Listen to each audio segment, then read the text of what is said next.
Thor, Love and Thunder, FIFA Ultimate Team, and get on board. This is Staying In. Dear DEFRA. Right, okay.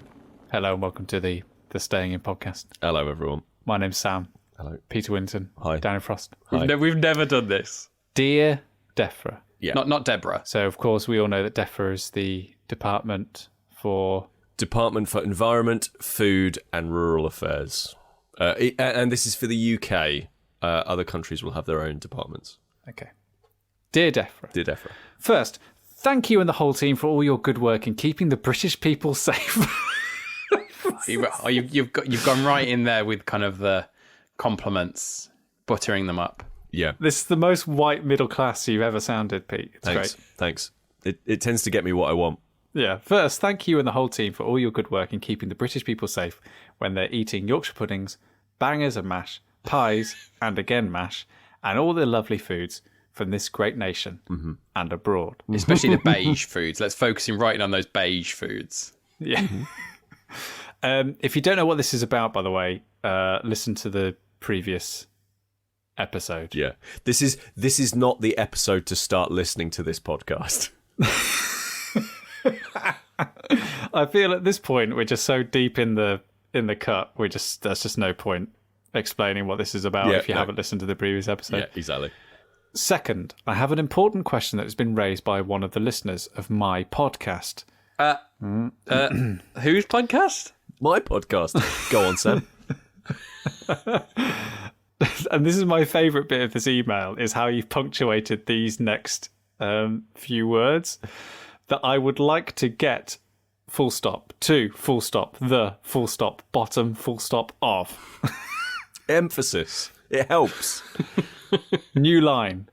Bold. Should biscuits ever be kept in the fridge? Yes. Right, exactly. Now, this is what the Department for Environment, Food and Rural Affairs is all about. Answering these questions. Should biscuits be kept in the fridge? Go on, Sam, with the rest of the letter, please. For example, let's assume I have a chocolate digestive, and let's also assume I'm enjoying a particularly warm British summer, like we are at the moment.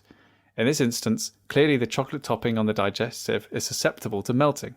I think it's fair to assume this would be the case, and it's a risk I'm willing to take.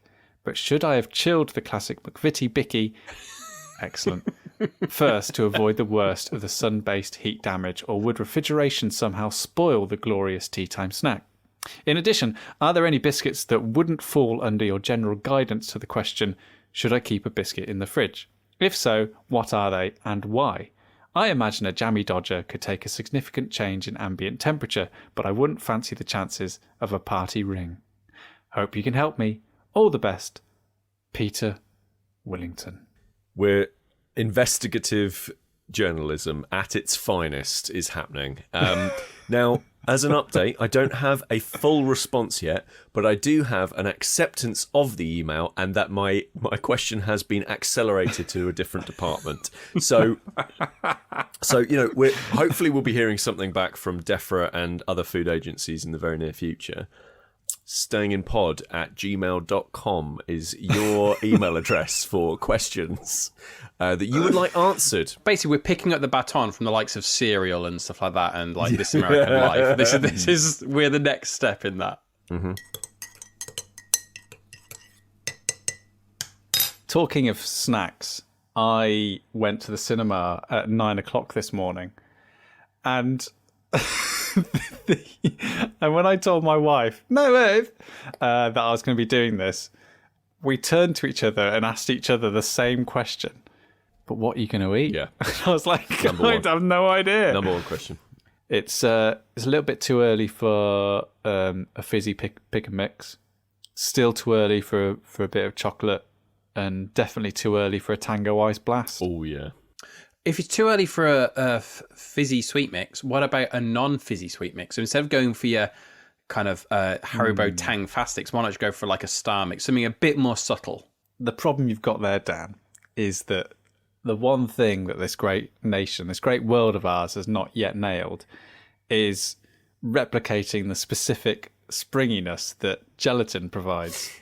For some reason, they've for some reason they've managed to solve it for certain fizzy sweets. So like fizzy laces and some fizzy cola bottles. Really good. Bang on. Yeah. They've got them. And for some reason don't need any gelatin. But for everything else, Yeah. it's full of pork and beef. We can put a man on the moon, but we can't. Basically, we can't make synthesized gelatin. Yeah, Tang-fastics work basically, which is a bit of a disappointment.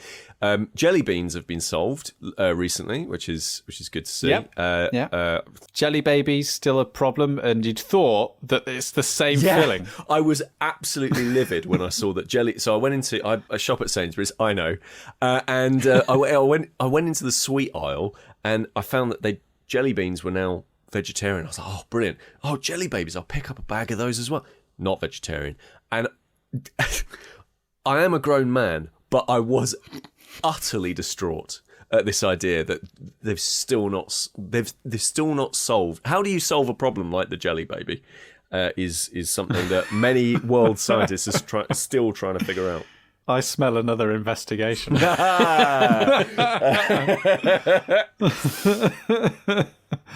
I solved the issue by just having a cup of tea. Fine. But anyway, I went to the cinema to ingest some more Marvel content. And I've seen the brand new Marvel film Thor, Love and Thunder. Is this Thor 3 or 4? 4. Number 4. 4. Number Thor 4. It's the second Thor from Taika Waititi. Okay, I think I like him because he did the previous one, didn't he? He did the previous Thor. He did Thor Ragnarok.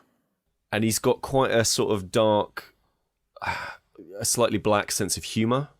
You saw Jojo Rabbit, didn't you? I didn't see that. Oh, Hunt for the Wilder People? No. What We Did in the Shadows? No. Okay, these are all very good films that you should watch. I'm sure they are very good. But yeah, what I noticed was that the sort of sense of humour in the third movie, in the third Thor movie, was there was like, it was big and colourful and expressive, and everybody was very kind of vibrant.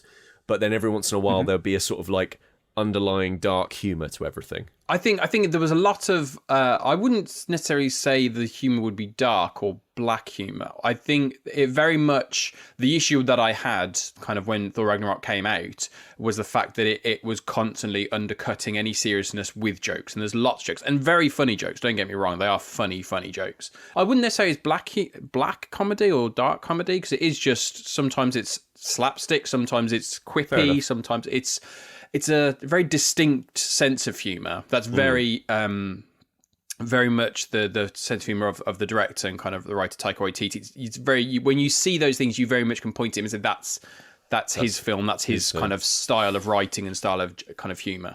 So what is the new thing in this one? What's the new thing? Because 3 was like, hey, it's vibrant and technicolor, and 4, like, how do you go beyond that? Interesting question. Just going back to what you said previously, I think what you were getting at was not that his humour is quite dark or insidious in that way. I think what Taika does really, really well is that he is able to catch you unawares in a moment of humour. Yeah. And shift the tone wildly between something being very, very funny and then something being very, very serious suddenly without you realising it's happening or without you sort of predicting that it's going to happen. And with Thor, Love and Thunder, what's the new thing? Well, I guess just saying what's gone on the trailers, the new thing here is that Mjolnir is back. Cool. And it is being wielded by Thor's old flame, Dr. Jane Foster. Okay. So this is aping the storyline of the Mighty Thor, which you bought me, Peter, once as a present. Did I? It was nice of me. Yes. The Mighty Thor by Jason Aaron and Russell Dortman. And Jason Aaron is a bit like Dan Slott in the same way that Dan Slott was very well known for his run on Spider-Man. Okay. I think Dan Slott went for 10 years, do I want to say? And Jason Aaron wrote Thor for 7 years, which for a comic book writer is exemplary length of time to be writing a comic book for. And Jason Aaron wrote Thor really, really well, and then he wrote the storyline where Jane Foster essentially becomes worthy enough to hold Mjolnir and becomes known as the Mighty Thor. And it's an exemplary comic, and it's at this point I've really got to praise Amazon Prime and Comixology. So if you've got Amazon Prime, it's really worth checking these comics out when these films start coming out from Marvel, because they've started to release a lot of these comics for free that you can just rent out through Amazon Prime. That's cool. So when Doctor Strange was out, they released loads of comics that you could just download and essentially borrow from Amazon Prime that included Doctor Strange. The first 2 volumes of The Mighty Thor are now available for free from Amazon Prime just to download and read and borrow. And they are exemplary. Like, it really goes to interesting places, because not only it's like what happens if Thor is no longer Thor and like his identity crisis, but also there's a lot that it deals with in terms of misogyny and identity and feminism within that enclave of Norse gods, where they can't accept that the new Thor is a woman, which is all a roundabout way of saying that's kind of the new thing of this movie. And in terms of tone and style and direction, there is not much that it veers from in terms of the previous Taika Waititi outing. He's not doing anything much different to what he did with Ragnarok, which is either a good thing or a bad thing, depending on how you felt about Ragnarok and how you feel about, kind of where the MCU's going. I think it'll be kind of comforting for lots of people to see something that's quite familiar in terms of something pre-Endgame. And in fact, it actually does go out of its way a little bit to address some of the ways that Thor was portrayed during Endgame. Mm-hmm. Insert dad bod perceptions here. Other than that, it's a pretty decent film. It's all right. You strike me as being much kind of less enthused than you were when kind of Ragnarok came around. I just think that we've been treated recently to having lots of different directors coming in and doing their things with lots of different properties, that it does feel a little bit like old Marvel, if that makes sense. Yeah, I get that. Like 'em or loathe what Chloe Zhao did and what Sam Raimi did and what Destin Daniel Cretton did with Shang-Chi, it's undeniable that they've all had their own unique stamp and ideas on what the superhero genre would be, and that's why Ragnarok is such an outlier, because it was kind of like, yeah, that was one of the first. Yeah. And it's not to say that the movie is bad, it just doesn't have that same enjoyment of seeing someone new taking the character on for the first time. By the sounds of it, from what you're saying, it sounds as if kind of it's lost a bit of the risk or the danger that you felt with a Ragnarok, because it was so kind of left field. And I think as much as kind of like I perhaps got a little bit annoyed at it or something like that, that was all on me, because it was just, there were elements of the film that I was looking for it to be slightly different, and obviously that's just not how the film was. I do think that kind of, especially when you look at those first 2 Thor films, Thor and Thor: The Dark World, like when you then look at Thor Ragnarok and you see his appearances in kind of later films like Infinity War and Endgame and stuff like that, you can see that actually the Ragnarok that's where they kind of found the character of Thor. Like when you compare it to those early films, like you can watch those first 2 films, you're like, this character doesn't quite click, it's not quite right, and then you see him in Ragnarok, I get it, and this is to do with the actor as well. Like Chris Hemsworth is such a phenomenally brilliant comedic actor that it just suits everything perfectly. And so I think that's when all those kind of things came together with Ragnarok that did just work, especially with that character. I would say that even though I had issues with the film, I can fully understand that.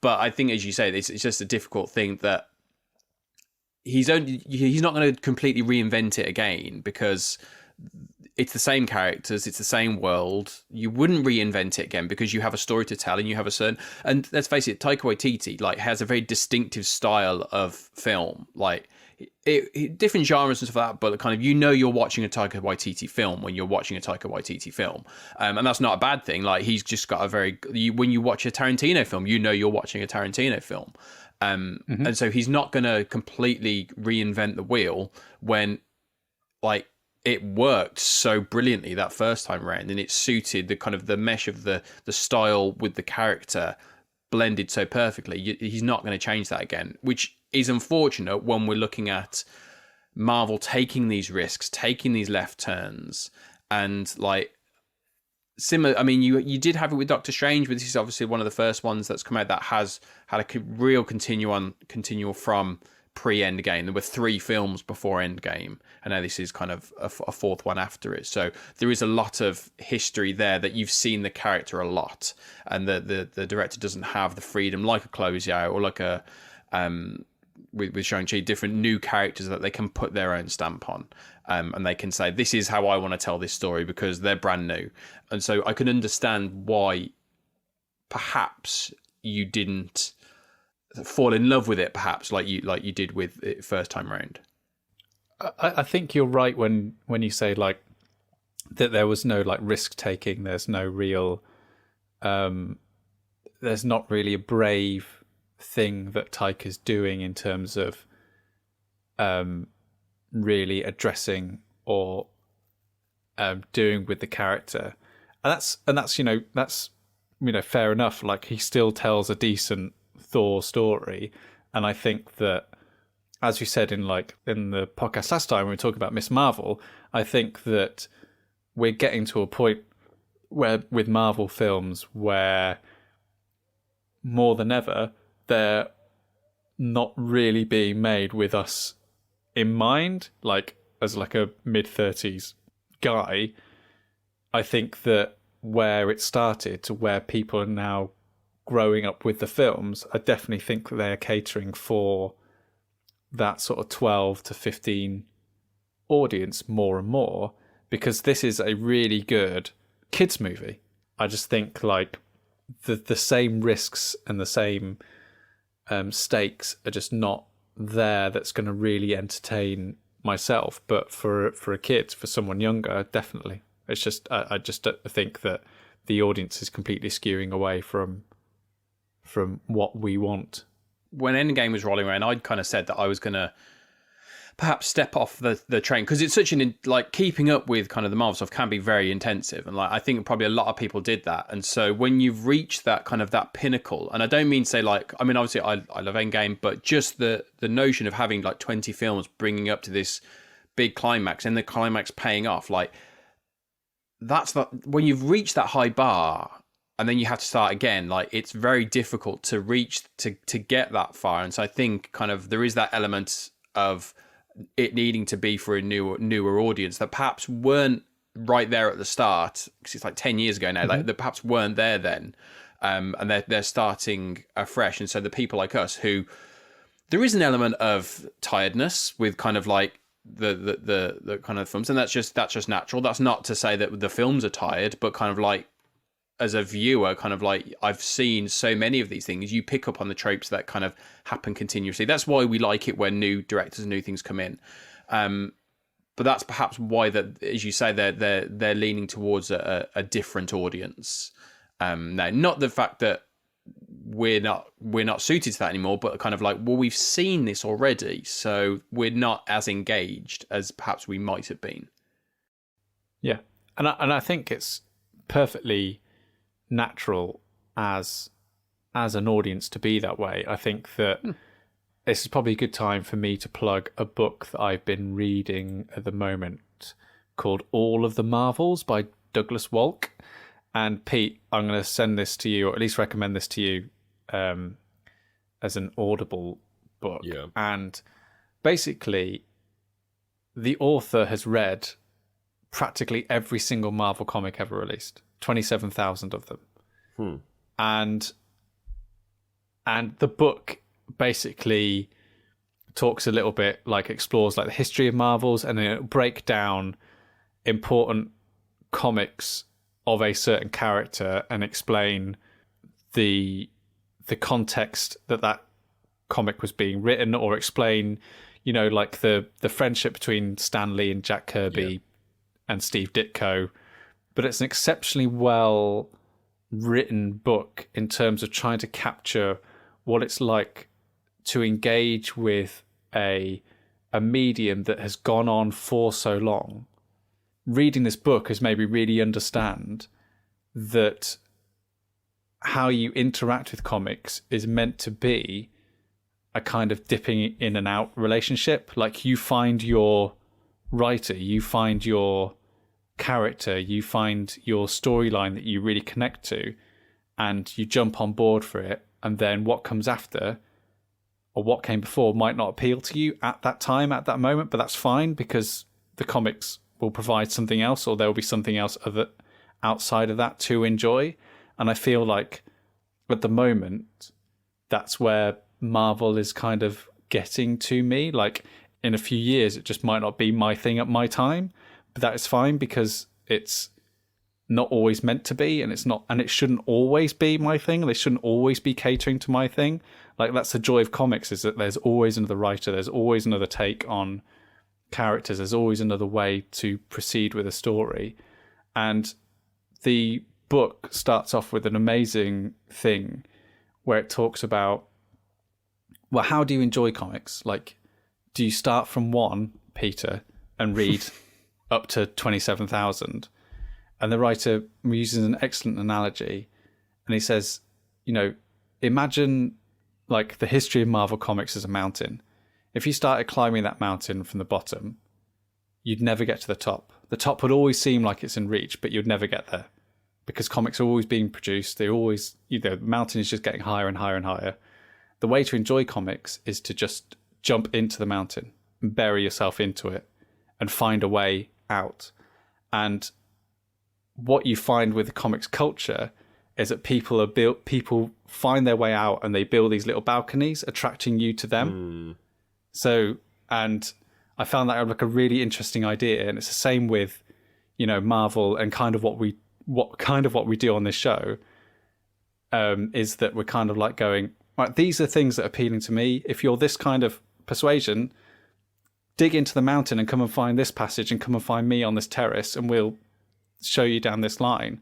And like, I think that is the wonderful appeal of Marvel. And because they've got to this point now with their TV and cinema output where it is becoming this mountain, and it is becoming this space where pretty soon you're just going to have to be like, just dive in. You can't really start at Iron Man or at Hulk anymore. You've just got to dive in and find your character and find your piece, and that's the best way to enter into the genre.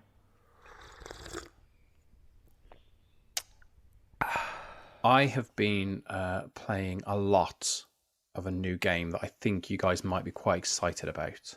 And when I say a lot, I mean I've been playing it a lot. Like, hours have already got into it. And I think you'll find it exciting, because at its core, one could argue that it is basically a deck building game. Okay. As you're aware, I'm not a fan of deck building games, but the game I've been playing an awful lot of is FIFA Ultimate Team. Okay. So FIFA Ultimate Team, which is a mode of FIFA which has been around in some form since I think like FIFA 09, and I think properly kind of became part of like the main kind of franchise in I think 2012. And I've looked at it a few times over these. Like, I mean, I'm a huge FIFA fan. Like, I'm not particularly great at it, but I love FIFA. I get it most years just because like I feel the need to get it. Usually I hold off, and then probably either me or Sam say, Have you seen FIFA's on special? Should we buy it? Yeah, okay, we'll buy it. And then we play like 5 or 6 times, and then we never play each other again. But that's a fairly common occurrence every year. Okay. And I've always kind of been kind of vaguely interested in Ultimate Team without really knowing what it was. Like, I don't really understand the whole loot box thing with video games. That's never interested me. I'm very much the kind of person who's like, I've bought a game, give me the game. Don't ask me for more money. Now I'm in the game. I've spent a lot of money. Now give me the content. So yeah, I'm against that. And I've always just kind of been a bit confused. And I've tried a couple of times in recent years to actually give it a go. And I've just I've got not far into it and just given up. I've thrown my hands up and said, no, I can't do it. I can't understand it. It's really complicated. And I don't understand what I'm doing. So this year, I tried again. But this year, I had help. So I'm going to give a little shout out to my 14-year-old nephew, Hugh Jones, who explained to me in great detail and answered all my questions on what FIFA Ultimate Team is, or FUT, as the youth call it. FUT. F-U-T. FUT. Right. So it basically, when you boil it down, it's kind of a deck building game. So the idea of FIFA Ultimate Team, it is obviously FIFA, so you play games, but the idea of the mode is that you build your team, you build your squad of players, and you build them through buying or earning or kind of being rewarded with packs. And packs are basically like the little packs of Panini stickers that I used to get when I was young. So I'd always have like a football sticker book, and you'd get them, and that's basically the game is built around that idea. Like the packs look like the sticker packs that you used to get. Yeah. And in each of them, depending on which one you get, there are various different types of packs, and they will include players, or they might include different consumables, which might be contracts and stuff. And as I'm saying this to you now, I'm saying all this different stuff, it's getting more and more complicated. And this was always the thing that I was kind of like, I don't understand it. Why can't it just be simple? Because there is an element of you can have some players on loan where you only got them for a certain number of games. Certain players run out of contracts, so you then have to give them new stuff and all this stuff and everything. So I was like, please just explain to me how this all works. And so the core basis is you have to build a team of 11 players who have what they call chemistry. So chemistry is determined by multiple factors of their nationality, what team they play for, what league they play in. So if you have 11 players, all the same nationality, all play in the same league, it's going to be perfect chemistry. If you bring players in from here, there and everywhere, they're going to have terrible chemistry and they won't play as well together. So there is a game mechanic kind of effect on that. So once I understood that, I started to kind of okay, that makes a bit more sense. And I started understanding, okay, so as standard, a player can maybe play 10 games before you have to use up a consumable to use him for another 10 games. And those kind of things, as you play it, you learn it. And obviously you're still playing FIFA all this time. So there's still normal FIFA that you're playing. But once I got over that, then I was kind of like, okay, but another thing that I don't like doing is I don't like competitive play. It's never interested me. I don't like multiplayer competitive. None of your Call of Duties. I'm sorry, I don't want to play with people around the world. I want to play either by myself or with my friends. That is it. And so the concept of playing FIFA against people around the world who are all going to be better than me had held no interest for me whatsoever. But then I found out that there is part of the Ultimate Team where you just play against the computer and you earn points and you earn XP and you earn coins from just doing that. You don't earn quite as many as playing against real people, but you can just play against the computer and you kind of play against AI kind of controlled versions of people's teams around the world. So you are kind of playing against other people, but there's actually not a physical person on the other side of the controller. And so once I got all that, I was like, okay, I understand the core mechanics. I understand kind of the rules, and I don't have to play against competitive people. This all makes sense now. And then you start to think, okay, I'm earning money now. I can buy players. Ooh, this is interesting. And slowly, very slowly, I've built up hour after hour after hour, more and more and more. And FIFA anyway, I can put loads of time into FIFA. But this is just kind of, it's given me a new kind of lease of life with FIFA. Because it's like, okay, I want to get a new left winger. So either I wait till I earn a pack and then randomly get one, I might get someone good, or I just play match after match after match, earn lots of money, and then I can go and buy someone who I really want. And I might have to spend like 30,000 coins that I've earned playing it for 10 hours, and then I can buy this player, and then I've got him again. So then my team is a little bit better, and it builds up and builds up and builds up. And I've just really, really been enjoying kind of this whole new side to it. And I totally understand now why it's addictive. And like there have been talk of them just making it like pulling it away from FIFA to be its own fully priced title, because it's a massive part of the game. Like it's a huge part of the game that I just never played. Like there is more the kind of, if you were to like look at the percentage of what a FIFA game is, it's at least 50% of the game revolves around the Ultimate Team. But I just never played it before. And so it's really kind of interesting now to kind of experience this. And it is great, but it is FIFA. And it's just really kind of, there is an app that you can use.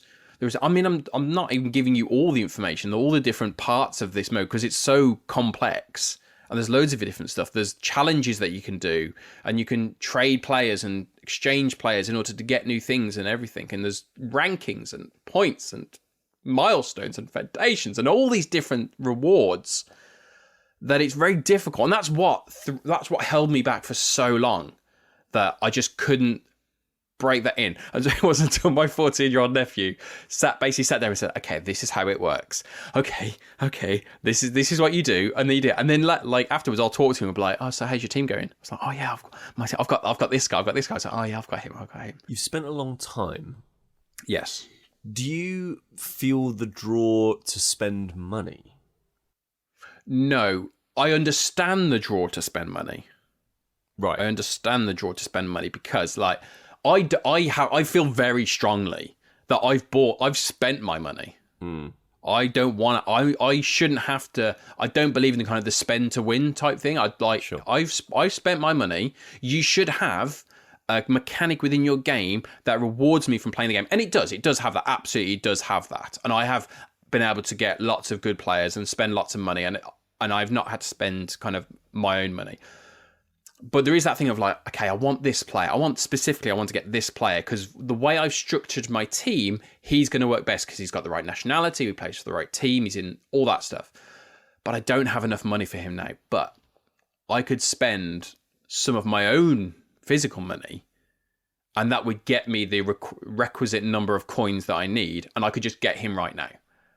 And that thought does kind of tick over, and you're like, I get now why people would put money in this. And it's only my own principles that I just feel very strongly about not doing it that holds me back. Like, you can buy a random pack if you want to, and you can spend X amount of money on that. And obviously, like, the better packs with the better cards will cost you more money. There is always the random chance of it. There is a random chance that you could get a fairly bog standard pack, but get a fantastic player in it, because it's your sticker books, your sticker package. You might get a shiny, and you might get the one thing you're looking for, the best player in the league. You might get him. I like some of the best players I have just come from a normal pack. I'm like, oh, brilliant! Now my team is even better. But I've seen like people on YouTube and like, I spent £1,000 on FIFA. Let's see what I got. And like my brain was kind of like, I don't understand. Why are you doing that? It makes no sense to me. And they get very excited. Now, I still don't understand why you'd spend £1,000 on it, but I do understand why people would spend money on it. And especially because it does take up an awful lot of your time. And like, I'm not playing loads and loads of games. I'm not playing 10, 15 games a night. It takes like 45 minutes to an hour to get through like 2-3 games just to kind of go through that. So there is an element of kind of time sink into it. And I realized I've been playing hours and hours into it without really realizing. And suddenly I'm like, oh, actually, yeah, my team is pretty good now because I've spent a long time doing it. But at the core of it, you're collecting cards and you're putting specific cards together to make a good deck that is going to improve your chances of winning. So talking about this deck building thing, how does that actually manifest itself in the gameplay? Because you're still playing the game. So usually when you're deck building, it's all about increasing the odds of creating certain synergies with cards in your deck. I guess like chemistry between different players. And so in a deck building game, it's all about increasing the chances that you're going to pull certain cards out of your deck, which are going to work really well with other cards that you've got, which is going to give you lots of power, increased turn speed, blah, blah, blah, blah, all that kind of stuff. But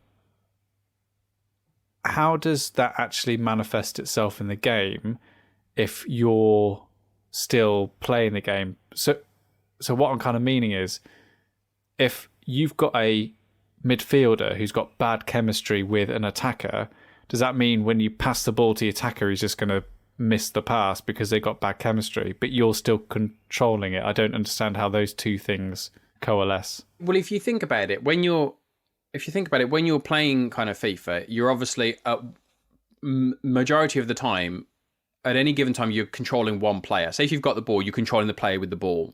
You're not necessarily, there is obviously a feature of FIFA where you can, but you're not necessarily controlling the other players around you. So their levels of movement might be in such a way that they're actually not moving in exactly the right way. They're not finding the right spaces for you. And it's kind of just that, the idea of chemistry being, how are the players working around you? So in terms of, you talk there, as you're describing kind of bringing in specific cards in order to improve your chances or to create systems and stuff like that. I mean, that's basically the similar kind of thing that you're doing here. You're creating cards. I'm looking for a left winger, and I need him to be fast. So I need to get a specific type of winger because that's the way I want to play. So I want him to play a certain way. He has to be a certain level of chemistry because I've got another player in another part of the team that can do the long ball. So I'm building up the way I want to play, and I'm signing the players and getting the cards that will work for me. They have all these different limited edition cards where players have higher attributes and stuff as well. So it's not always just specifically a single player will have a single score. You might get higher pace on another one. So it's about kind of understanding how you want your team to play, because obviously you can choose any formation that you want. There's lots of different tactics that you can do as you can with FIFA. But the nature of it, when you're factoring in the chemistry, like if I just throw loads of players in, I might have a chemistry of say 50 out of 100, and like my team's just not going to kind of gel very well. And when I hit the ball, they may not have made the right run that I want them to play, because you're not fully in control of all 11 players at the same time. When you're got a maximum chemistry, they are in a much more fluid system and they're obeying all of the instructions that you have applied to them much better. And so it does work better, and you do find it more difficult to kind of succeed with a team that has less chemistry, because you haven't got the right players in the right place combined. So it's not just a case of he's the best player, he's Messi, he's Mbappe, I've put him there, so now I will win. Like, if he's surrounded by people who aren't going to work for him, then he's not going to be as good as he could be. And so you do have to factor in all these different elements in order to make it work, which has just added a whole new level to FIFA. Like I used to always just play the career mode, and the career mode's still great. I still play it now, but like it's a whole new level of FIFA that I've suddenly, like after like 2009 it came out, so like 13 years. After 13 years of it being around, like I've only just discovered it. Yeah, but to me it just sounds like Championship Manager. You're doing the same things. Well, you are doing similar things, but like you are and you're not, because you can say, yes, I'm just bringing in a certain player, but you've got to factor in a lot of different things, and like you can boil everything down to base levels, but at the end of the day, you're looking at the stats of players and how they work together. And when you describe deck building, you were describing exactly how I feel about the FIFA Ultimate Team, that you're putting specific cards together so they work together in a system that's going to give you an advantage when you're playing against someone else. That's Championship Manager, isn't it? You pick a team that's going to beat the other team. Well, yeah, but I've just compared it, and I've just given you the same explanation of you just given for a deck building game. I'm not saying it's not. I'm not saying it's not. I'm just saying it just sounds like FIFA Ultimate Team just sounds like Championship Manager, but with lots of loot boxing and grinding that you don't need to do in Championship Manager. But I think one of the things that I think is key here, though, is that I can totally see where Sam's coming from on this one. Like, if you were to play Champ Manager or whatever, you're still putting in time. Sure, mechanically the game is different, right? Like the actual core of the game itself is different. I don't think anybody's making that argument. But let's say, for example, you pick what's a bad football team? I've heard Manchester United aren't very good anymore. They're bad now, are they? Yeah. True, yeah. Average. Average, yeah. Right. Maybe a worse team than that. You know what? I'll pick Bristol Rovers, because I think they're the lowest one out of Bristol. Good old Bristol Rovers. So let's say, for example, I wanted to take Bristol Rovers and I wanted to take them all the way up to the Champions League? Yeah, that works. Yeah, okay, cool. Excellent stuff. So, if I wanted to do that without doing like any sorts of cheats or anything like that, I would probably need to spend in-game time improving Bristol Rovers, eking out small little victories, small little wins, getting higher up the table, maybe winning getting promoted to a new league where there's more money, more opportunity.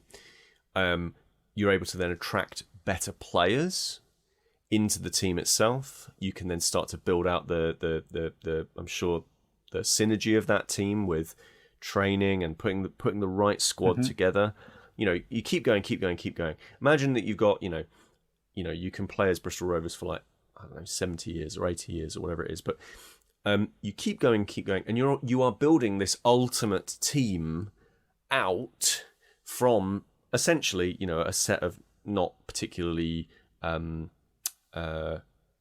brilliant footballing people, and so you would then build that up, and then maybe at the end of it you have this kind of, as I say, like this kind of ultimate team. Sure, the actual gameplay of moving numbers around in a spreadsheet and moving bars left and right and so forth, that is different from what FIFA is. FIFA is much more hands-on representation of the game of football, but you are still spending time in the game to improve an average team into a more successful team. And the mechanic in which it does that, the way that it hands those out, even if you're not paying for those things, it is more through a bit more random chance than what Championship Manager does, which is a little bit more focused on you have access to better stuff, not because you randomly got lucky, although I'm sure part of it is that, but mostly because you've gone up a league, for example, or you're attracting more talent, or you're a better manager in general, and therefore the game is rewarding you with that. Well, with this one, if you generate lots and lots and lots of the soft currency, if you open enough packs, you might end up with something that no Bristol Rovers is ever going to be able to have, right? Like, you're never going to be able to get Lionel Messi? Yeah, doing well. Sort of. Close enough. Lionel Messi? I don't know. Same person. You're never going to attract a Messi to Bristol Rovers, but with the magic of loot crates, you could. See what I mean? Like, and that's not to denigrate FIFA Ultimate Team, because the system in which you are building the team out, there is that kind of almost like an RPG element of like moving everything forward, you getting better over time. It's just that the way that they hand that stuff out is handled in a slightly different way. I saw a Bill Bailey sketch the other day where he was explaining that we eat chocolate digestives the wrong way up. Right. So he's explaining, so Dan, if you eat a chocolate digestive, where is the chocolate? When you're putting it in your mouth, opening up your mouth, where's the chocolate? It's on the top. It's on the top. It's on the top. So chocolate's on the top, writing's on the bottom, okay? Makes sense. When you eat a plain digestive, where's the writing? The writing's on the top. Writing's on the top. So you're eating chocolate digestives the wrong way around. Well, maybe I'm eating the normal digestive the wrong way around. That's possible. You're eating something the wrong way around. Well, not necessarily, because the shape that the chocolate adds to the chocolate digestive changes the what I'm dealing with here. But not by much, Dan. Not by much. Because there is an advantage from having the chocolate at the bottom, because your tongue makes contact with the chocolate first. It's like whenever I eat a crisp, I always analyse the crisp first to see which side contains the most salt and vinegar flavouring. Yeah, but you're strange like that. Just to challenge that. So, which is the better treat for your taste buds? Is it the digestive or is it the chocolate? It's the chocolate, isn't it? Yeah. So what you want to do is you want to put it chocolate face up. That way, the first hit is a digestive biscuit. It's nice, it's tasty, it's still delicious. Mm-hmm. And then you get the additional hit of the chocolate. If you go the other way around, you hit the chocolate and then it's a letdown. Do you know what? I fully agree with this. I fully agree with this assessment, actually. I was sort of thinking, where's Dan going with this? And actually, no, he's right. I don't want to live the lifestyle of somebody who has to have the chocolate first. I don't want to feel like my life is moving that fast that I have to have the chocolate hit because it's got to get there immediately. I totally agree with Dan on this. You go with the digestive bit first because it's you're eating it and then the chocolate stuff comes in. There's like a reward almost. Yeah, but you're the person who eats food separately on a plate. Listen, and you say, you quote you. Yeah. When I asked you, like, you were eating like a burger or something like that, I was just like, and Chris does this as well, and it really bugs me. He, like, if I ever make Chris a burger, he snaffles all the chips first and then he eats a burger. Yeah. And ask him, why do you do that? And he says, and you said the same to me, Pete. Oh, because I want the best thing first. No. That's what he said. What I tend to do is, and I've really tried to get out of this, partly through political pressure from Alex and you, but mostly because I do realise it is slightly not odd, but like it's definitely a kook, and I've got enough of those already. So I usually go to the thing that I'm going to enjoy the least first, because if I eat my vegetables first, which, you know, generally they're not the best thing, right? If you eat the vegetables first, well, you get all the nutrients, all the good stuff straight out the gate. And then if you've got to leave something, sure, you've got to leave something really, really good, but that will encourage you to eat it anyway, right? So rather than you get to the end and you're like, a cold bit of broccoli, I don't really, really want that. Whereas a cold chip, I'll be like, I'll eat that. There is a method. There's absolutely a method. The other way around is madness, but there is a method to mine. The other way around is just eating your food together as it's served, and the food complementing each other like it's actually cooked to do. Sam, I don't disagree with you. What I'm doing is not what I should be doing, and I'm trying desperately. And I'm glad that you brought this up in front of literally hundreds and hundreds of people listening now, knowing that I am a bit of a weirdo when it comes to eating food. So thank you very much for bringing that up. I've got an idea for you. I've got an idea. I know how to crack this. Right.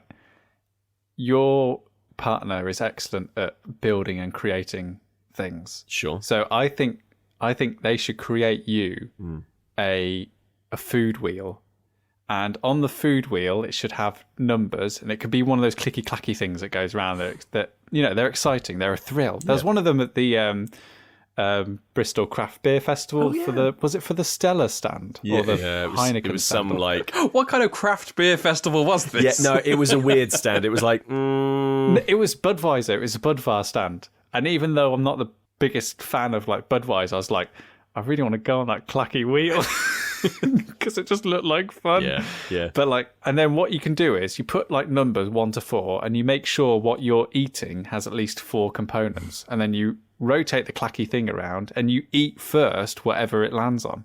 I'll be honest, this sounds like quite a lot of work, Sam. Like, this does sound like quite an amount of work. And it also still ends up with them eating one ingredient at a time.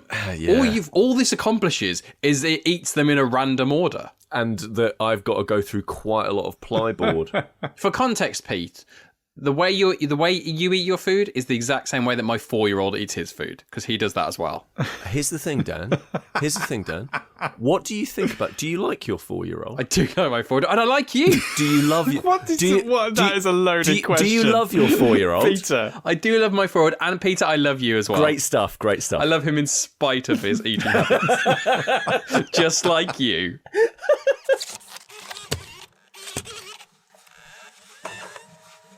Tell me about all the lovely board games that you've been playing. And, All the lovely board games. Well, I noticed that a couple of games that I've been playing recently have actually been nominated for awards. And I was like, ooh. Get On Board was it won the People's Choice Award. I was like, wow, that's incredible. And another game I've been playing called Trek 12 Himalaya was one of the recommended games as part of the Spiel des Jahres nominations. Like, not one of the big three that is in the running to win it, but as part of like the recommended bracket.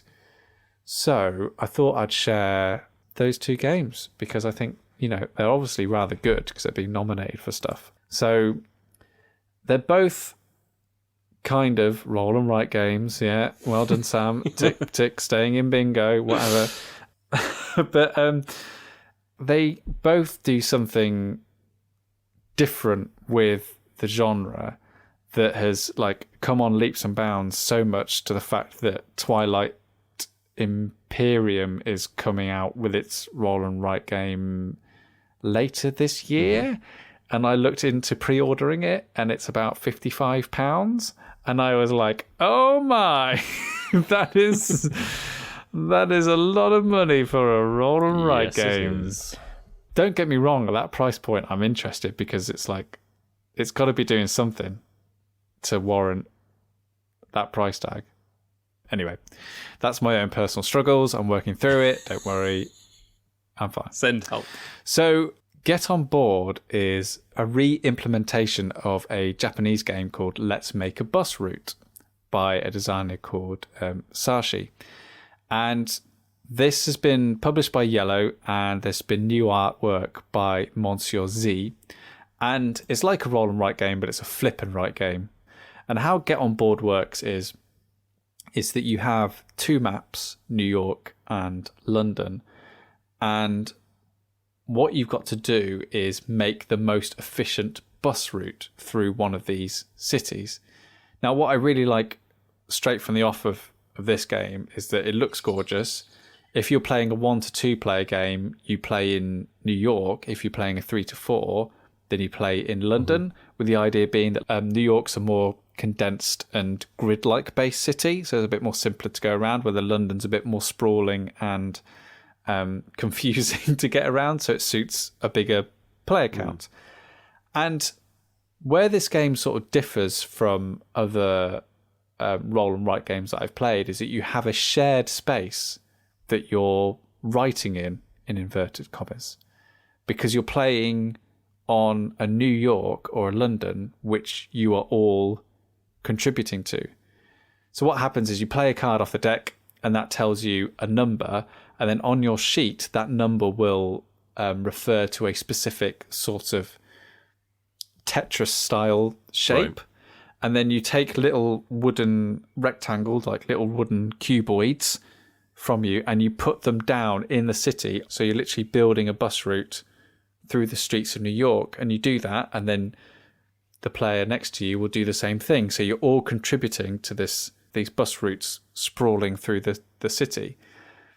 And to be sort of boil it down to its simplest terms, what you're effectively trying to do is build a bus route through the city that works at its most efficient best. So there's iconography on there that represents a student. So if you stop off at the student, you'll pick up the student, and then the idea is, can you get the student to a university? You'll pick up tourists, and can you get a tourist round some of the sightseeing sites of New York or London? And that same theme kind of goes on. You're kind of just trying to make the most efficient use of what you're getting dealt off the deck, and then what you're actually putting into the board. It's really interesting that won the People's Choice Award, because I didn't think it would. And by that I mean that, like, it didn't really blow me away when the first time I've played it, but subsequent times afterwards, it's been exceptionally interesting to really delve into that puzzle Right. and have a shared puzzling experience with other people around the table. And I think that it provides something that other roll and writes don't do, where it is a shared environment that you're playing within, which I feel is quite rare. And I think that's what a lot of people have latched onto with this game, where it feels like you're really competing for space, and it's not just I'm rolling a number, putting my head down and putting things in. So it's a really enjoyable game for a really like quite slim box of what it is. And then Trek 12 Himalaya comes on. This on the surface is a lot more of a standard roll and write. You know, roll 2 dice that have got 2 numbers on them, and then you put those numbers in little circles, and seemingly that's it. But Dan, but Pete, here's the rub. So the game tries to simulate, in a way, the act of climbing a mountain. How the game scores is by creating lots of different links of ascending numbers, or lots of different groups of the same number. So the idea being, I think this is how it's meant to be interpreted, like the ascending numbers are you going up the mountain, and the groups of numbers that are the same are almost like the camps on the mountain where you'd stay and sort of shelter for the night, and then you carry on going up the mountain to get to the top. I think that's kind of like how it's meant to be perceived. But what Trek 12 does that is keeping me coming back again and again and again to play it is not the fact that it has a really robust solo mode, not the fact that it's just a really robust game, and not the fact that it has a vastly well thought out legacy mode. Like there's full on like envelopes in there full of new maps and new equipment and new ways to play and engage, and like power up cards and all this kind of stuff. The core interesting part of it is just, again, a really interesting puzzle where every time you roll a dice, you got to make an interesting decision about what you're going to take, because you either take the highest numbered rolled, the lowest numbered rolled, the 2 numbers added together, the 2 numbers subtracted, or the 2 numbers multiplied by each other. So every time that you're making a roll, you're trying to always make a judgment on what you need and where you need to be right then and there, but also a couple of turns in the future. Because, and here is the other twist, you only have a certain amount of those options available to you. So I think it's 4 or 5 times you can pick those options. And as soon as you've taken 4 of the highest number, you can no longer take the highest number when you roll the dice.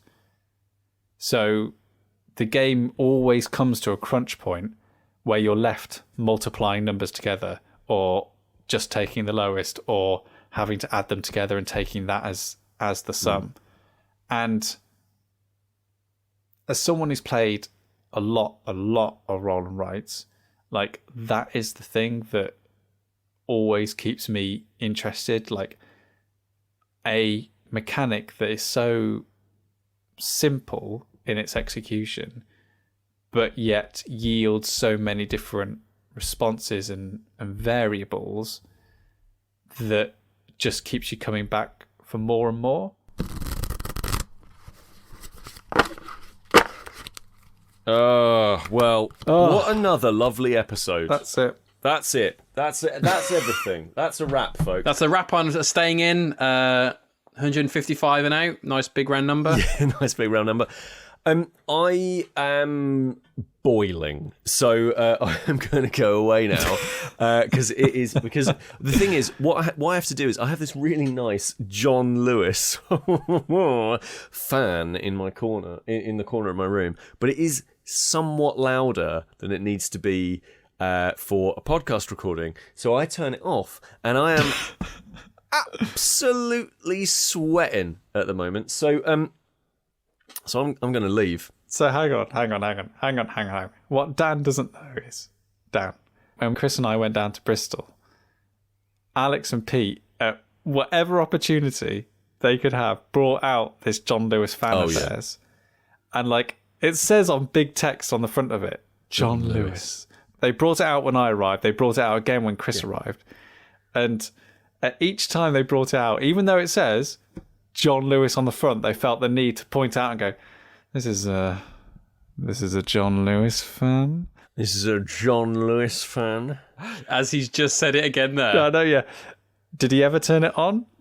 Nope. The thing with a John Lewis fan is, it keeps you cool, but it keeps you John Lewis cool, which is just this extra little layer of protection and assurance that you're going to be.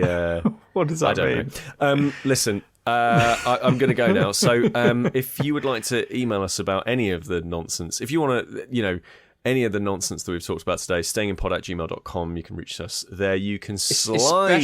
Especially if you have something for our fantastic new feature, Pete Investigates. Yep. The crack team. Well, we'll come up with a really interesting kind of name for it. No, it's just called Pete Investigates now. So, you can send us an email about that, stayinpod@gmail.com. You can Sam Turner slide into our DMs on Instagram, Twitter, Facebook. You can find us. It's easy to find us. Staying in Podcast. Yeah. And what else? Oh, what you could do is this time. Oh, is this a secret? You could leave a review, but send this to don't send this one to a pal, but send a previous one. Maybe the previous one. Yeah. Basically. Send them both. Send them both. Yeah. And so it's a you double need to bill. listen to both. Yeah. That's what you can say to your friend. Look, listen to both, otherwise you won't get the intro. And we'd really, really be very appreciative of it. And we do really love all the lovely things that you send to us and that you say to us, and all the lovely likes and all that sort of stuff. It really is properly lovely. As a peek behind the curtain, like if someone does give us a review, usually like the first person that spots it usually sends it to the others on a WhatsApp. We all have a little giddy little giggle of like, oh, this is fun. Yeah. And just to say as well, just a thank you to Hachette and to Coiledspring as well. They sent us Get On Board, and also Trek 12. They sent you those things, Sam. They didn't send me anything. So that's why Sam said thank you. Yeah, exactly. Exactly. Thanks very much. So I was just trying to be nice, and I was just trying to be nice, and he twisted it and made it about you. Which could have been the tagline for this podcast. Yeah, fair enough. Just trying to be nice, and you made it all about you. Goodbye.